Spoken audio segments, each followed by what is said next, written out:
é Cristiane Cepeda, eu sou advogada civilista, especialista em direito do consumidor e estou aqui hoje representando a Comissão de Defesa do Consumidor.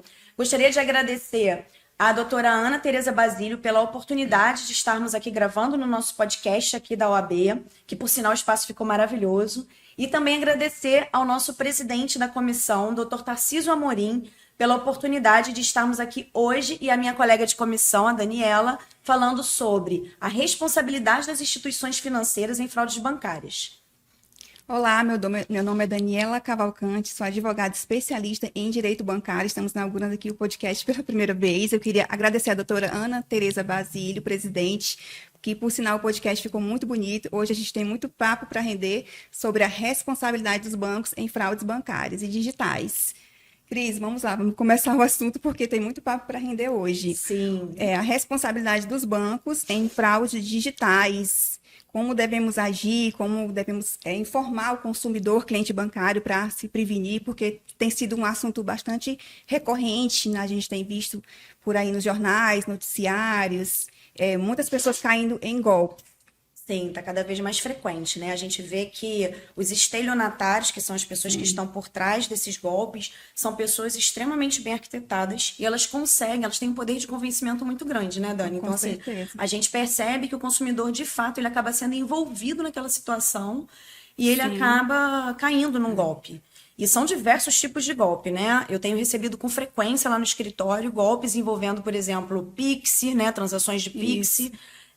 Tem outros golpes também, como a gente estava conversando, do boleto. Falso gerente bancário tem ocorrido muito. O consumidor ele fica bastante vulnerável, porque ele é leigo na acepção jurídica do termo. Ele não sabe, de fato, com quem que ele está falando, se realmente aquela ligação é do banco, é do gerente, porque a pessoa, o golpista, ele já vem naturalmente com os dados do cliente. Ele sabe o CPF, ele sabe até o endereço, ele sabe os dados da conta. Então, a pessoa...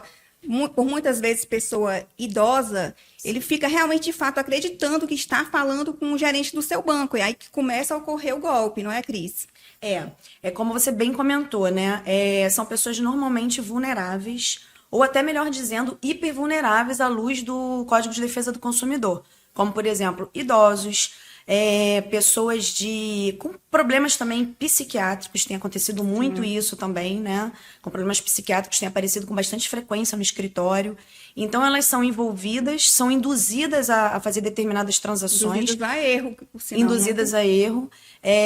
Em alguns casos, elas nem sequer acessaram, né? A gente nem sabe como é que, de fato, esse golpista, ele teve acesso aos dados bancários. Então, a gente utiliza muito, e eu aconselho a todos os advogados, inclusive, a fazer isso. Utilizar teses como vazamento de dados bancários, porque realmente é o que acontece na prática. Tem muitos casos que eu recebo, né? Que o cliente entra em contato com a gente e você percebe que ele não fez nenhum tipo de movimentação, ele mesmo não chegou a acessar, mas de alguma forma alguém teve acesso aos dados bancários dessa pessoa e fez essas transações. E o que a gente percebe também é o seguinte, né? Isso aí é uma visão minha mesmo, que eu tô trazendo um pouquinho aqui para compartilhar com você, até queria ouvir sua opinião. Mas assim, a gente percebe que com a entrada do Pix, principalmente, os bancos eles faturam muito com essas movimentações, né? As instituições financeiras. Então, eu percebo que não há um grande esforço, muitas vezes, por parte deles, em rastrear o desvio desses valores. Algumas dessas transações são feitas em cartão de crédito. Aí o consumidor, quando identifica lá, por exemplo, uma transação de R$ 1.900, sei lá, de R$ 2.000, né, de valores altos no cartão de crédito dele, e ele não pode pagar, muitas vezes ele não paga aquele valor, ele paga o restante que ele comprou dentro do cartão de crédito dele, né, dentro da fatura dele do cartão, e aquele valor que ele entende que não é dívida dele, ele acaba não pagando. O que acontece? Vai para o Serasa. Rotativo. Não, vira rotativo primeiro e até vai para o Serasa. O nome vai para o Serasa. É negativado, né, lá na frente. Mas muitas vezes começa já ali aqueles juros do rotativo do cartão de crédito, e isso para o banco. O banco quer receber, ele não, independente de qualquer coisa, ele quer receber, ele não quer saber se caiu em golpe, ele não quer saber de nada, ele quer receber, porque ele alega que ele não teve culpa de nada. E a gente tem que ressaltar aqui que os bancos, as instituições financeiras, eles lucram, eles têm um lucro bilionário, eles tinham que ter um esquema de segurança também altíssimo. E a gente não tem essa... A gente pode falar assim, a gente não tem essa segurança com eles. que Sim. deveria ter, né? Principalmente o cliente consumidor fica sem saber o que fazer, não é, Cris? Sim. E na maioria das vezes o consumidor ele entra em contato com o banco, pelo menos assim, a gente sempre orienta, né, o consumidor a entrar em contato primeiro com a instituição financeira, abrir a reclamação, porque daí dá sequência ao médico, é um mecanismo especial de devolução, né? Abrir a contestação. Isso, que seria essa contestação Fazer o boletim de inicial. ocorrência. Eu sempre falo para os clientes que chegam no meu escritório, já fez o boletim de ocorrência? Isso. Faz a contestação, mas o que eu não me conformo é os 10 dias que o banco dá. São 10 dias úteis, eles falam, para a gente fazer a contestação, para ver se consegue ressarcir o cliente. Entre esses 10 dias úteis, o golpista já tirou o dinheiro da conta, não tem como. Ele vai colocar na conta de um laranja, ele vai colocar em outras contas. Então, é isso que eu também não sou a favor que o banco ele dá 10 dias úteis, tinha que agir mais rápido para conseguir recuperar o cliente. Ele não sabe como agir, mas o banco ele sabe, porque ele tinha que ter um esquema de segurança muito maior. Sim. E se você observar também, na maioria das vezes, é nítido que tem um golpe ali, né? A conta do destinatário, né, do laranja, de quem está recebendo aquele valor, é uma conta muito estranha, não está normalmente dentro das movimentações frequentes daquele consumidor, que é o que a gente chama também de movimentação atípica, que seria a segunda teoria que também a gente costuma aplicar, né? Vazamento de dados, movimentações atípicas na conta daquele consumidor, valores normalmente exorbitantes que ele não está acostumado a movimentar. E por um outro lado também, que é bem interessante, é a instituição financeira recebedora do valor.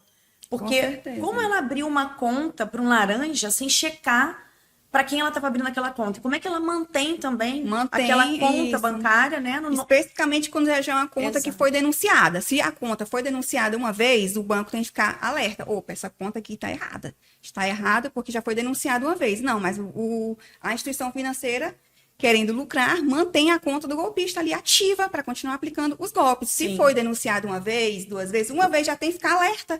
Tem contas que a pessoa denuncia várias vezes e continua ativa. Por isso que o banco ele não pode se eximir da responsabilidade. Ele tem responsabilidade objetiva, sim, nesses casos. Sim, pelo Código de Defesa do Consumidor, responsabilidade objetiva. Para quem não entende o que é responsabilidade objetiva, acho legal a gente esclarecer, é aquela que independe de culpa, né? Isso. A gente tem dois tipos de responsabilidade, né, dentro do direito civil. Isso. A responsabilidade objetiva, que independe de culpa, e a responsabilidade subjetiva, que é a que depende de provar a culpa. No caso da relação de consumo, a gente entende aí que seria responsabilidade objetiva, é o que a gente aplica normalmente no direito do consumidor, e nesse caso a instituição financeira ela é responsável. Sem contar também, Dani, que é bem importante a gente citar, a súmula 479 da STJ, né? Que ela diz que é a responsabilidade... Ela ampara o consumidor. Ampara o consumidor. A responsabilidade ela é da instituição financeira quando existe algum tipo de golpe envolvendo, né, segurança bancária. Sim, né? tem que falar que é a relação consumerista. Exatamente. O cliente é a parte mais vulnerável da relação. Isso. Então, o banco tem como provar. Agora, assim, uma boa notícia que eu estava lendo nesses dias, né, que eu achei bem legal, é que o Banco Central... ele tá fazendo algumas movimentações, né, para poder proteger o consumidor. Teve uma novidade que foi implementada agora em setembro, eu vou até soltar um vídeo até essa semana sobre isso também, que é a limitação em R$15 mil de movimentações financeiras para instituições financeiras desconhecidas. Porque a gente vem reparando... pois é, exatamente, que não estão, né, muitas vezes até... dentro dos quadros do Bacen, né? Não tem cadastro lá dentro do Bacen. Então, assim, a gente percebe que existe uma série de instituições financeiras hoje em dia que tem aparecido no mercado que a gente nunca sequer ouviu falar. Não, tem bancos digitais agora, de tudo quanto é tipo. Exatamente. Esse banco existe mesmo, é um banco. Vou pesquisar esse banco digital diferente, a gente nunca nem ouviu falar. Pois é. E aí eles limitaram em R$15 mil. Eu ainda acho um valor muito alto. Principalmente quando a gente fala de uma população de baixa renda. Sim. Que normalmente são as que são mais vítimas de golpe. Se bem que, assim, de uma forma geral, a gente está falando que o golpe é bem comum, né? Que essas questões são bem comuns em idosos, em pessoas com problemas psiquiátricos, né? Hipervulneráveis, né? Mas... Ninguém fica imune, né, hoje em dia. Ninguém fica imune, o golpista, ele escolhe, mas também ele sabe a movimentação da pessoa. Exatamente. Eu tenho pessoas até de alta renda... clientes meus, né, de alta renda, com bastante conhecimento, né, assim, nível de estudo alto, né, quando a gente compara com parcela da nossa população, e que também foi vítima de golpe. Ou seja, ninguém está livre de de passar por isso, independente Independente se é leigo, se não se é, é leigo ou cliente não, dado, exatamente. ninguém fica imune desse tipo de golpe que vem acontecendo com muita frequência. E quando limita, assim, no meu entendimento, né, a 15 mil, eu ainda acho que tá um valor Tá muito alto. muito Ainda vai dar, alto, ainda vai né? render muito golpe ainda aí pela Sim. frente. Mas já é uma iniciativa. Com E tem mais certeza. iniciativas também para vir nos próximos meses, para poder aumentar a segurança. Uma coisa interessante que o Banco Central vai fazer em novembro, vai implementar em novembro, pelo que eu vi, vai começar essa implementação em novembro, é rastrear para onde esse dinheiro está indo. Porque, como você comentou, Interessante. pegando um gancho no que você falou, né? O laranja, ele tira rapidamente o estelionatário da primeira conta. Entrou o dinheiro naquela conta, o dinheiro já bate sai. na conta, já sai na mesma hora, porque ele vai colocando em várias contas diferentes, justamente para o banco, quando for lá analisar, opa, mas não tem nada aqui. Isso. Já aconteceu, o banco falou para o meu cliente, não, essa conta aqui do golpista, a gente achou 10 centavos na conta, a gente não tem o que fazer, entendeu? Eles tiram logo deles da culpa. Pois é. E aí, implementando agora, né, esse rastreio que eles pretendem implementar a partir de novembro, eu acredito que vai melhorar bastante, porque se o banco de fato rastrear todas as contas por onde o dinheiro passou, o caminho do dinheiro, eu acredito que a possibilidade do cliente resgatar ela aumenta. Porque hoje, na prática, o que a gente vê, eu não sei no seu caso, mas no meu caso, nunca o cliente ele consegue recuperar o dinheiro. A gente precisa judicializar. Isso. Não é isso? Administrativamente não consegue. Eu oriento tudo mais para questão de respaldo, mas nunca consegue. Sempre Abre o tem que BO, judicializar, não é? A gente abre o BO, abre a manda fazer contestação. contestação, mas não adianta. Eu não tive nenhum caso de resgate administrativo. Nem eu até agora. E nem pessoal. Com a minha mãe, né, aconteceu, eu comentei com você, né? Com a minha mãe aconteceu, a minha mãe foi vítima de um AVC, e aí ela entrou em contato com uma instituição financeira no final de semana, num domingo, pedindo a troca da senha dela, porque ela estava lá na cabeça dela que alguém poderia usar a conta dela em algum momento, coisa mesmo da pessoa depois que ela tem um AVC e sofre algum tipo de...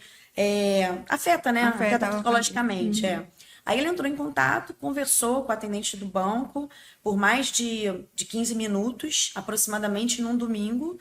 E aí, quando foi na terça-feira que eu fui mexer no aplicativo da minha mãe para poder... empréstimo. Exatamente, tinha um empréstimo de 10 mil reais que tinha caído na conta dela na segunda-feira. Na mesma velocidade que caiu os 10 mil reais na Já conta foi dela, tirado, saíram muito com uma rápido. conta completamente aleatória, um nome muito esquisito, que só de você olhar, de você bater o olho, você já vê. Às vezes uma chave, Pix aleatória, mas tem. Exatamente. Aí, enfim, eu fiz a reclamação com a instituição financeira, como advogada, me identifiquei, mandei do meu e-mail como advogada, falei com a gerente, falei com a ouvidoria, falei que eu ia judicializar se eles não conseguissem resolver.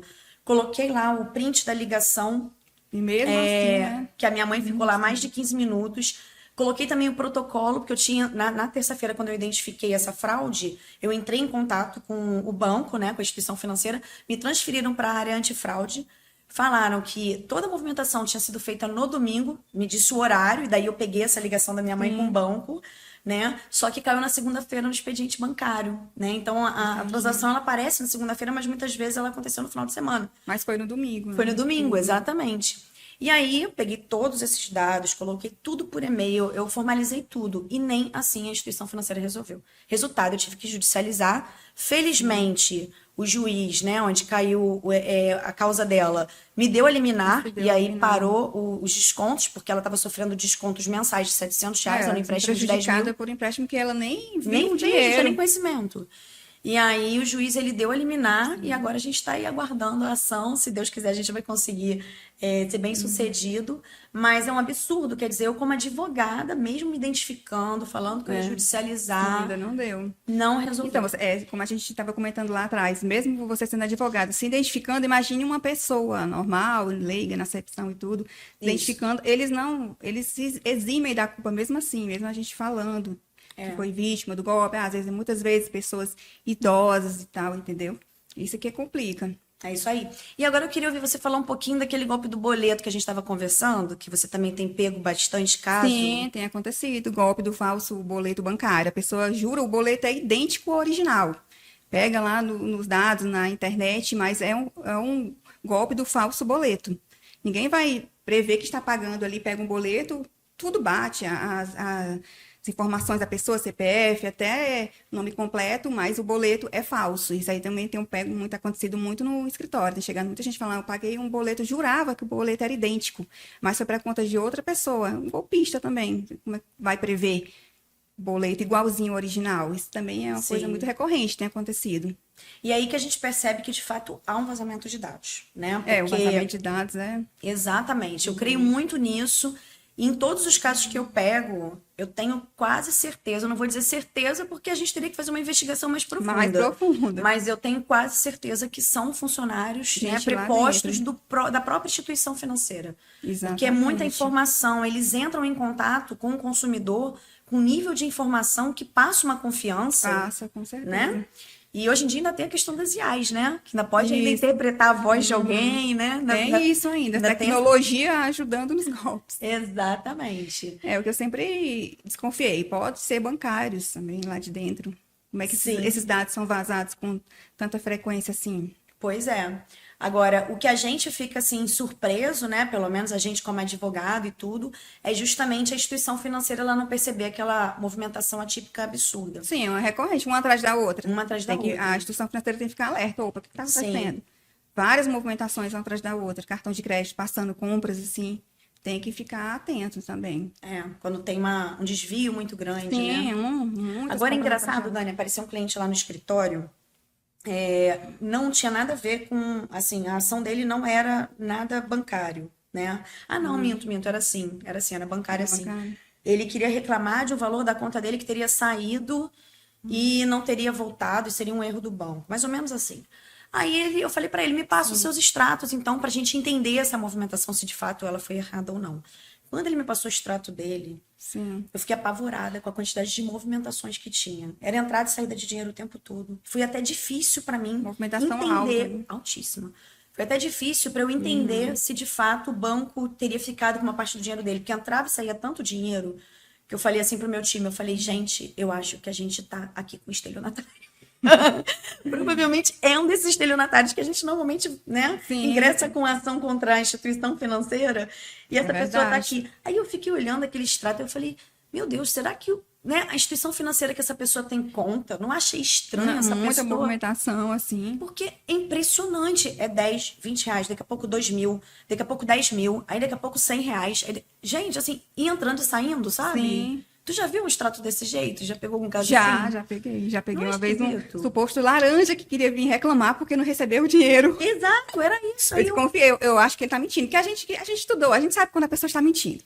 Aí eu comecei a conversar com ele, fazer aquela entrevista básica. Ele ficou, mas porque eu fiz um negócio ali e não queria contar direito. Eu falei, pra me ajudar, você precisa contar tudo. Você não pode omitir informações. Ele não queria contar. Eu desconfiei. Esse cliente, ele é laranja. Ele tá querendo aqui falar para mim, só que ele tá querendo esconder informações. Ele queria... Enganaram ele. Eu vou colocar dinheiro na sua conta. Pegaram dinheiro, não colocaram nada na conta dele. Ele ainda queria reclamar na justiça. Vê se pode. Pois é, um caso semelhante. Eu acabei convencendo ele a reclamar com o banco para poder eu não precisar ser patrona dele. Eu ainda falei para minha equipe, eu falei, eu não quero advogar para ele, não. A gente sabe quando está omitindo informações. A gente fica, né, com receio. E assim, tudo bem, todo mundo tem direito a advogado e tudo, mas a gente também pode escolher aquilo que, né, não vai muito com os nossos princípios. E tava bem esquisito o caso dele. Não, meu também. Ele omitiu informações, não queria me contar tudo. Aí eu não, espera aí, tem algo errado, eu não vou pegar esse caso, não. A não ser que ele me conte toda a verdade. Como ele não queria contar, eu orientei ele lá a fazer o que tinha que fazer, mas judicializar não, falei para ele. E assim, eu não sei se o que eu vou falar de repente é uma besteira, assim, por ser leiga, mas assim, se as instituições financeiras, elas quisessem de verdade descobrir e, de alguma forma, paralisar esses golpes, não é tão difícil ir atrás dessas pessoas, né? A gente tem visto aí frequentemente na mídia, frequentemente na mídia, influencers que levam uma vida de ostentação, de luxo, né? De luxo. De vez em quando aparece na TV, né? Em algum noticiário. Influencers que levam vida de luxo, eles ostentam muito em redes sociais. Não tem uma profissão que, na teoria, bancaria aquilo ali, aquela vida de luxo. E depois, quando tem uma investigação, né, da Polícia Federal e chega até essa pessoa, identifica que é fraude, são golpistas. Existem, inclusive, hoje, empresas especializadas nisso. né? Existem empresas que contratam pessoas para isso, existem cursos sobre isso. Investimento, essas coisas, igual Bitcoin, né? Não, nem nesse caso só não, Dani. Eu digo assim, existem cursos de como aplicar golpes. E pessoas fazem. Teve um caso de uma pessoa que queria processar um curso. De como aplicar golpes? Como aplicar golpes. Existe esse tipo de curso e existem empresas que fazem isso. E muitas vezes estão ligadas a fintechs, né? Essas startups novas aí que a gente tem. Claro, tem muita startup boa no mercado, muita. Mas também tem muita startup hoje de coisas ilícitas, como tudo na vida, né? Tem lícito e tem o ilícito. Não pode ser radical, né? Tem que estar atento a tudo, mas a gente também não vai saber o que é e o que não é. Agora, essa de curso de como aplicar golpes, para mim, é nova. Tem curso de como aplicar golpes. Tem curso. E já teve até caso de uma pessoa querer processar o curso. Porque não aprendeu. Porque não aprendeu a aplicar o golpe. Não lembro exatamente o que era, né? Mas teve um advogado que teve uma situação dessa, um advogado amigo e tudo, que falou que chegou um caso onde a pessoa queria processar o curso de aplicar golpes. Porque não tinha correspondido às expectativas, alguma coisa assim, nesse nível. Então, assim, as instituições financeiras, elas têm que ficar cada vez mais antenadas. Investir no esquema de segurança alta, eles têm poder aquisitivo para isso. Não fazem, por quê? Muitas vezes eu acho que compensa, até por conta dos juros, né? Que a gente estava conversando antes. Sim. E nos casos que eu percebo assim, que já teve caso, obviamente, né? Que eu ingressei com a ação e a instituição financeira, ela retirou algumas cobranças. Aliás, eu tenho liminar, não é isso? Eu tenho até um caso bem curioso de uma cliente minha, que ela teve movimentações de uma empresa de aplicativos na conta dela.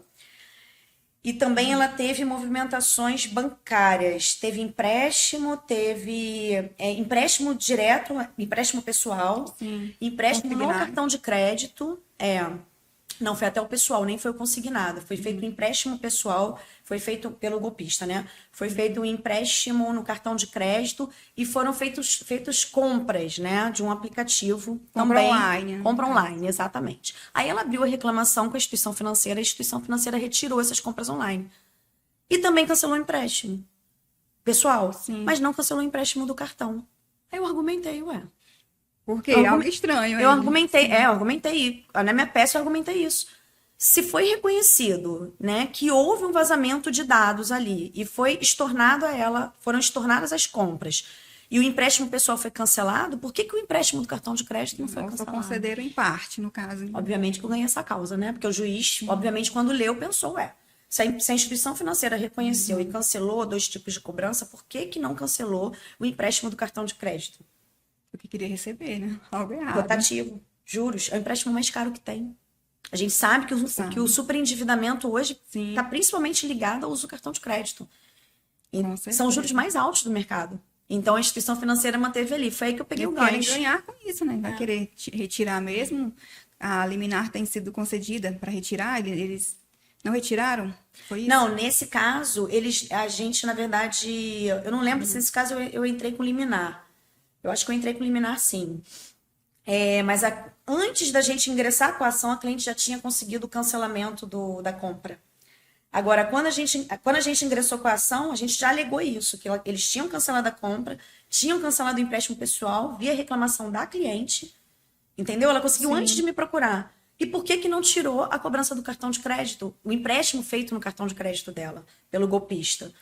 Porque para o banco valeria a pena continuar ali e ela se endividando. E ela não conseguiu pagar o cartão. E ficou gerando juros de rotativo. Compra alta. Exatamente, compra alta. Mas a gente conseguiu ganhar essa ação daí. E aí a gente conseguiu retirar essa cobrança. Isso me fez lembrar de uma instituição financeira que o juiz teve que aplicar multa para retirar. Porque o dele foi o cartão trocado. Não sei se você chegou a ver aqueles... quadrilha que trocava o cartão, você ia lá, fazia uma compra e outro te distraía e ele vinha trocar o cartão por igualzinho. Ele só foi perceber no ônibus. Depois, quando começou a vir as compras online, aí eu pedi a liminar para o juiz e o banco continuando cobrando. O juiz já tinha concedido a liminar. O juiz teve que aplicar multa para eles pararem de cobrar essas dívidas do cartão de crédito, compra online. É impressionante. Muitas vezes é necessário, né, Sim. Aplicar uma multa, Penalidade mais uma alta. medida mais pesada. Exatamente. Eles querem lucrar e não pensam no consumidor. Eles lucram por conta da gente, consumidor bancário. Sim. Um outro golpe também, não sei se você também tem recebido bastante, acontece até comigo, o tal do boleto, mas não o boleto físico. Cobrança DDA, na verdade. Aparece lá a cobrança DDA de uma empresa que eu nunca vi na minha vida.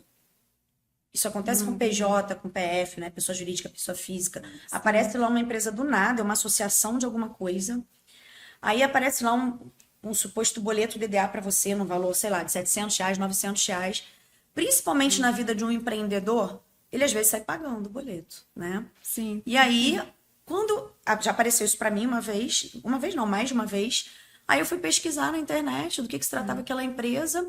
Tinham várias reclamações nas plataformas de reclamações, tinham várias reclamações sobre essa empresa, que era uma suposta associação que oferecia seguro, mas que você não era obrigada a pagar o tal do boleto DDA. Mas eles mandam, vai que cola. Vai que cola, né? Manda lá pra você vai que cola e paga, pronto. A pessoa paga, depois ela reclama, eles já ficaram com aquele dinheiro, para ela poder reaver o dinheiro é mais complicado. Aí, quer dizer, você vê como é que essas associações... São intermediárias, né? Isso que eu falo sempre para os clientes. Aqui, só completando aqui o raciocínio. Investiga, né? Tem que investigar nos sites de reclamações para ver o que de fato é aquela empresa intermediária. Porque eu já investiguei e eu vi lá cheio de reclamações, a empresa tal, e várias pessoas, eu perdi 5 mil nessa empresa pagando esse boleto. Tem que investigar antes, não pode sair pagando. Do que se trata, se você contratou aquele serviço ou não, né? E aí, o que eu fico surpresa é que elas lesam um volume de consumidores muito alto. Como é que a instituição financeira também não observa isso e não bloqueia esse tipo de transação, né? Então, fica aí uma dica também. Talvez sejam questões que as instituições financeiras, o próprio Bacen, precisa analisar de acordo com o volume. Existe um volume muito grande de reclamações sobre uma determinada empresa do CNPJ tal. É verdade. Naquele site Reclama Justo, tem várias empresas. E eles não fazem nada. Pois empresas lá, todo mundo falando, eu fui vítima de golpe dessa empresa. E assim, o que você aconselharia pra gente... Não sei se você gostaria de conversar sobre mais algum tema para mim. Eu acho que a gente já falou de um assunto bem rico. E o que você gostaria de deixar, assim, de conselho para os consumidores, né? A gente falou aqui algumas dicas e tudo. Da reclamação, em primeiro lugar, pesquisar também, ficar atento. Antes de procurar o advogado, o que seria legal, de repente, o consumidor fazer, na sua opinião, Dani? O que você aconselharia? Eu acredito muito que seria bom entrar no site de pesquisa para ver se tem reclamação, como eu já havia mencionado, né? Não é nunca demais a gente ficar atento. O consumidor vê lá no site do Reclama Ju se realmente aquela empresa é idônea, se tem outras pessoas reclamando, até mesmo quando eu vou ver algum boleto, eu vejo se realmente vale, se não é golpista a empresa, entendeu? Tem que ficar atento, ficar de olho.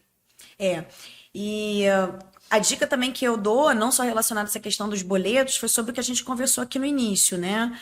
Dos golpes, os estelionatários, né? Então, no primeiro momento, percebeu que caiu num golpe, primeira coisa que o consumidor precisa fazer guardar todos os registros, né? Trocas de mensagens são importantes para a gente depois usar, print, protocolos também das reclamações. Se tiver gravação também das ligações também, eu acho bem interessante para a gente poder utilizar. Junto com o protocolo de atendimento. Isso. Guardar tudo que puder guardar de prova, que é o que a gente fala do princípio da prova mínima, né? Para a gente ajuizar uma ação, é interessante.